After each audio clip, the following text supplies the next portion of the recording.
कक्षा 10 के सभी विद्यार्थियों का मेरे चैनल में हार्दिक स्वागत है। आज मैं उपस्थित हूँ आपकी गद्य भारती संस्कृत गद्य भारती का 7वां पाठा संस्कृत भाषाया गौरवम लेकर। तो आइए प्रारंभ करते हैं पाठ। संस्कृत विश्व की प्राचीनतम भाषा है। ये भारत में बोली जाने वाली सभी आर्य भाषाओं की जननी है। इसका साहित्य विश्व का सर्वाधिक संपन्न साहित्य है। यह भारतीय संस्कृति की परिचायिका भी है तथा प्राचीन काल में जनसाधारण की भाषा थी। रामायण में जब हनुमान सीता जी को श्री राम की अंगूठी देना चाहते हैं तब इस भय से कि प्राकृत भाषा बोलने पर सीता जी उन्हें राक्षस न समझ लें, संस्कृत भाषा की बोलने का निश्चय करते हैं। ये भाषा हमारे आदर्श मूल्यों, मान्यताओं, परंपराओं आदि का स्रोत है। विदेशों में भी इसके अध्ययन के प्रति रुचि बढ़ रही है। भारतीय संस्कृति और परंपराओं के ज्ञान और परीक्षण के लिए संस्कृत भाषा और साहित्य का ज्ञान आवश्यक है।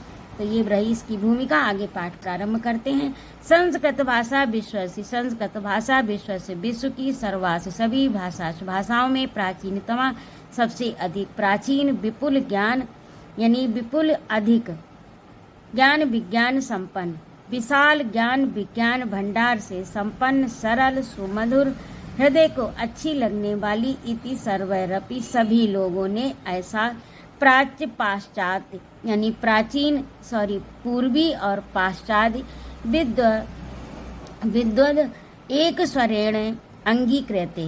पाश्चात्य और प्राच्य दोनों यानी पूर्वी और पश्चिमी दोनों के पूर्वी विद्वान और पश्चिमी विद्वानों ने एक स्वर से यह अंगीकृत किया है, अर्थात स्वीकार किया है कि संस्कृत भाषा विश्व की सभी भाषाओं में सबसे अधिक पुरानी, सबसे अधिक प्राचीनतम तथा विपुल ज्ञान भंडार ज्ञान विज्ञान के असीमित भंडार से युक्त, संपन्न, सरल सुमधुर और हृदय को अच्छे लगने वाली भाषा है। भारतीय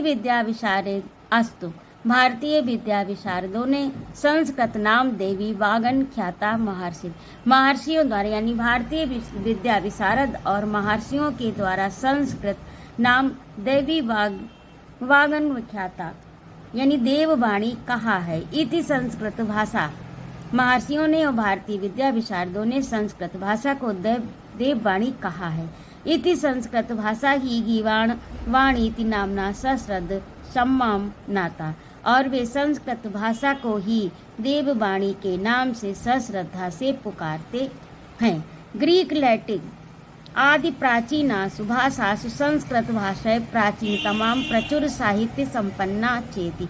ग्रीक लैटिन आदि प्राचीन भाषाओं में संस्कृत भाषा यानी संस्कृत भाषा ही सबसे अधिक प्राचीन और प्रचुर साहित्य से संपन्न है। श्री सर विलियम जोन्स नाम के पाश्चात्य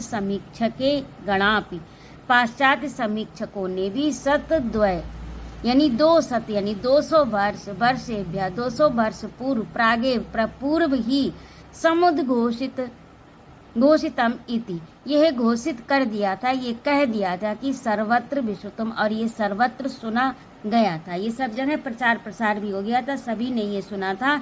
200 वर्ष पूर्व ही इस बात को कह दिया था। क्या कह दिया था? कि संस्कृत भाषा जो है वो ग्रीक लैटिन आदि प्राचीन भाषाओं में संस्कृत भाषा ही सबसे अधिक प्राचीन और प्रचुर साहित्य संपन्न है। ऐसा सर विलियम जोन्स आदि पाश्चात्य समीक्षक गणों ने पहले ही एक स्वर से 200 वर्ष पूर्व यह उद्घोषणा कर दी थी। संस्कृत भाषाया पुरा काले सर्वसाधारण जनानां वाग व्यवहार भाषा चा आसीत, और संस्कृत भाषा जो है पुरा काल से यानी प्राचीन काल से ही सर्वजन साधारण यानी सामान्य लोगों की वाग व्यवहार यानी सामान्य लोगों की आपस में जो बातचीत होती है, बोली व्यवहार में प्रयोग होती रही है। यानी संस्कृत भाषा जो है वो पुरा काल यानी प्राचीन काल से ही सर्वसाधारण लोगों की वाग व्यवहार भाषा, व्यवहार में बोली जाने वाली भाषा रही है। तत्र इदम श्रूयते यत पुरा कोऽपि, और ऐसा सुना जाता है कि प्राचीन काल में इस प्रकार का एक प्रसंग आता है कि प्राचीन काल में यत पुरा कोऽपि नरा, कोई नर काष्ठ भारम, लकड़ी के भार को स्वशिरसि, अपने सिर पर निधाय लेकर, काष्ठम लकड़ी विक्रेतुम यानी बेचने के लिए आपणम गच्छति इसमें। ये ऐसा प्रसंग एक आता है कि काष्ठ भार को अपने सिर पर रख कर लेकर यानी लकड़ी के भार को अपने सिर पर लेकर कोई काष्ठ विक्रेत लकड़ी को बेचने के लिए यानी कोई लकड़हारा लकड़ी को अपने सिर पर उसका गट्ठर रख के बेचने के लिए आपणम बाजार गच्छति जाता था। मार्गे नपा, मार्ग में नपा, तेन अमिल यानी मार्ग में उसको राजा मिल गया। तद अप्रक्षत प्रक्षच और उसने पूछा, भो भारम बाधति, क्या ये भार बाधा देता है? तो यहाँ पर बाधति शब्द का प्रयोग नहीं होना चाहिए था, क्योंकि जो कि यहाँ पर बाधति शब्द का प्रयोग नहीं होना चाहिए था। परस्मैपदी होने के कारण ये अशुद्ध था। और यहाँ पर क्या प्रयोग होना चाहिए था? आत्मने पद के स्थान पर बाधति शब्द जो था वो गलत था, यहाँ पर होना चाहिए था बाधते, जो कि लकड़हारे ने उसका उत्तर दिया कि काष्ठ भारम, काष्ठ भार वाहको, काष्ठ के भार को वहन करने वाले यानी लकड़हारे ने नपम तत् प्रश्नोत्तर उनके नृप के उस प्रश्न का उत्तर प्रसंगे अवदत उस प्रसंग में दिया। भारम ना बाधते राजन, भारम बाधते नहीं है राजन, हे राजा ये भार जो है वो मुझे बाधा नहीं पहुंचा रहा। यथा बाधती बाधते, जितना कि ये बाधती शब्द मुझको बाधा पहुंचा रहा है। अनेन इदम सुतरा माया, इस प्रकार से स्पष्ट रूप से कहा जा सकता है कि यत प्राचीन काले भारतवर्षे संस्कृत भाषा साधारण जनानाम, तो इस प्रकार से ये स्पष्ट रूप से कहा जा सकता है कि प्राचीन काल से ही भारतवर्ष की यह भाषा भारतवर्ष में संस्कृत भाषा साधारण लोगों की भाषा थी। रामायणे यदा भगवतो रामस्य प्रिय सेवको हनुमान, रामायण में भी जब भगवान राम के प्रिय सेवक हनुमान कनकमयी यानी स्वर्ण की मुद्राम आदाय, मुद्रा यानी अंगूठी को लेकर सीताय दातुम इच्छति, सीता को देने की इच्छा की। तदा विचार्यत स्म, तब उन्होंने भी विचार किया था कि एव संस्कृताम रावणम मन्यमाना मां सीताम भीता भविष्यति।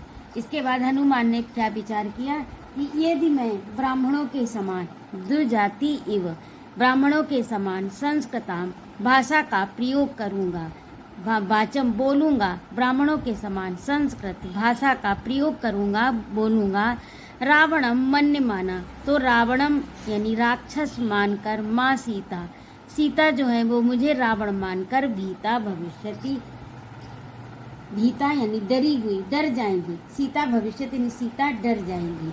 मैं ब्राह्मण के समान यदि संस्कृत वाणी बोलूंगा, तो ब्राह्मणों के समान संस्कृत वाणी का बोलूंगा या प्रयोग करूंगा तो रावण मानकर सीता भयभीत हो जाएंगी। एते नापि संस्कृत से लोक व्यवहार प्रयोज्या अवगम्यते, और इससे ये स्पष्ट होता है कि संस्कृत लोक व्यवहार में प्रयुक्त होती थी। एते नापि संस्कृत, ये इस प्रकार से संस्कृत का लोक व्यवहार में प्रयोग होना सिद्ध माना जाता है, यानी प्रयुक्त होना माना जाता है कि वहाँ पर पहले प्राचीन काल में संस्कृत भाषा का लोक व्यवहार में प्रयोग होता था। अस्या भाषाया साहित्यम सर्वथा सुविशालम विद्यते, इस भाषा का साहित्य सर्वथा सुविशाल है, यानी सब प्रकार से विस्तृत है। तत्र संस्कृत साहित्यम गद्य पद्य चंबू प्रकारे त्रिधा विभज्यते, गद्य पद्य और चंबू तीन प्रकारों में, तीन भागों में इसको बांटा गया है। इसके साहित्य को तीन भागों में बांटा गया। कौन कौन सी? गद्य, पद्य और चंपू। संस्कृत साहित्यम नितांतम उदात्त भाव बोध सामर्थ्य संपन्न असाधारणम श्रुति मधुरं चेति निर्विवादम।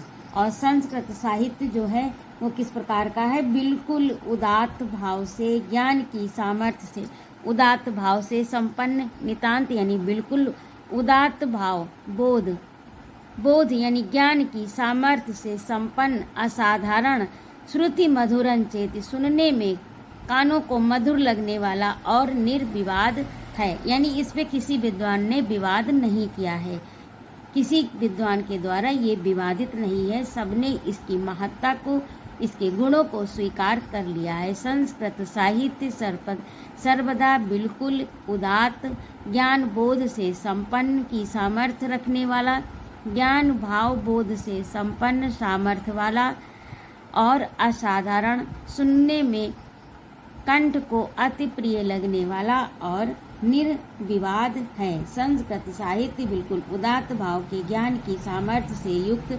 असाधारण एवं निर्विवाद है। कानों को मधुर लगने वाला, निर्विवाद है। वस्तुतः साहित्यम खलु निखिलस्यापि समाजस्य प्रत्यक्षम प्रतिबिंबम प्रस्तौति। वास्तव में साहित्य जो है वो निश्चय ही संपूर्ण समाज का प्रत्यक्ष प्रतिबिंब प्रस्तुत करता है। इसीलिए साहित्य को समाज का दर्पण कहा जाता है। तो ये समाज का प्रतिबिंब प्रस्तुत करता है। अस्मिन् साहित्ये विश्व प्राचीनताम ऋग यजु साम अथर्व नाम देयाश्चत्वारो वेदा।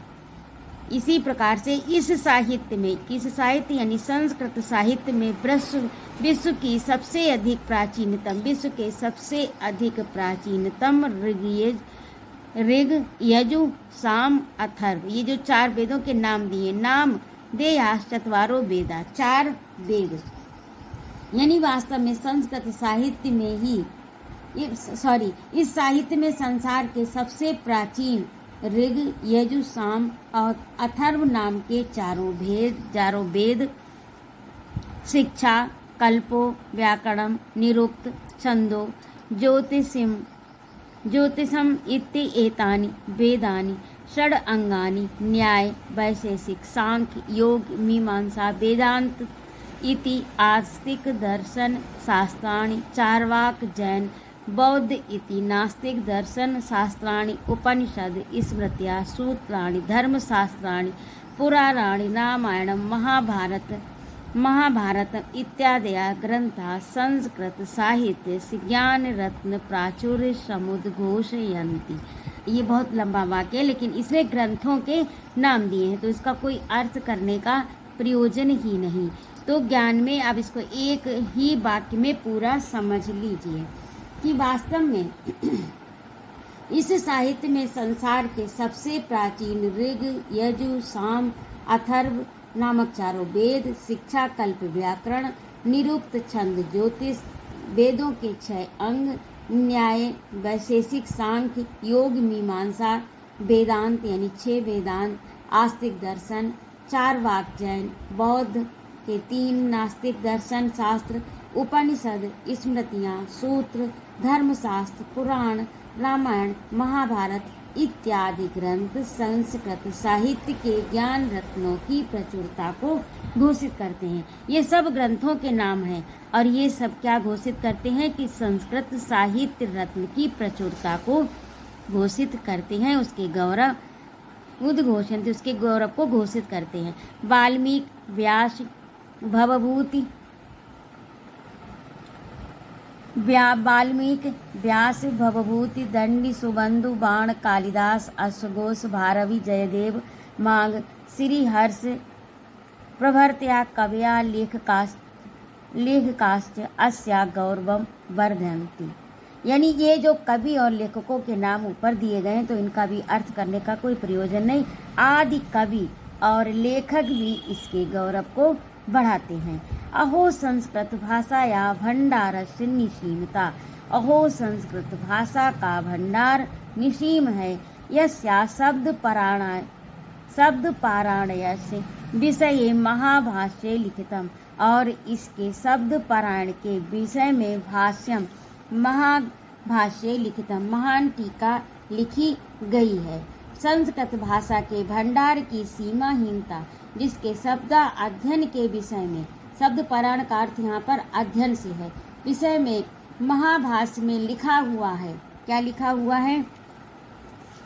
लिखितम वर्तते यद दिव्यम भाष्य शास्त्रम बृहस्पति इंद्राय शब्द पारायणम इति कोश प्रक्रिया आसीत। क्या लिखा है कि बृहस्पति ने इंद्र यानी दिव्य 2000 वर्षों में बृहस्पति ने इंद्र को शब्द का अध्ययन व्याख्यान दिया था। शब्द के अध्ययन का व्याख्यान 2000 वर्ष तक दिया था और ये क्या थी, इसकी कोश प्रक्रिया थी। अब आप अनुमान लगा सकते हैं कि संस्कृत भाषा कितनी संपन्न भाषा है। और संस्कृत व्याकरणेन एत विधाम शैली प्रकटिता पाणिनिना, और संस्कृत भाषा में पाणिनि ने ऐसी शैली प्रकट कर दी, ऐसी शैली उत्पन्न कर दी, यथा शब्दकोशा अल्प प्रयोजना एवं जाता, और जिससे शब्दकोश जो था वो कम प्रयोजन वाला हो गया। महर्षि पाणिनि ने संस्कृत व्याकरण के द्वारा ऐसी शैली प्रकट की जिससे शब्दकोश कम प्रयोजन वाले ही हो गए, जिससे शब्दकोश कम। तो आज तक इतना ही। यदि आपको मेरा पढ़ाना अच्छा लगा हो तो कृपया मेरे चैनल को सब्सक्राइब करें, लाइक और कमेंट करें तथा अपने मित्रों में शेयर करें। जय माँ भारती।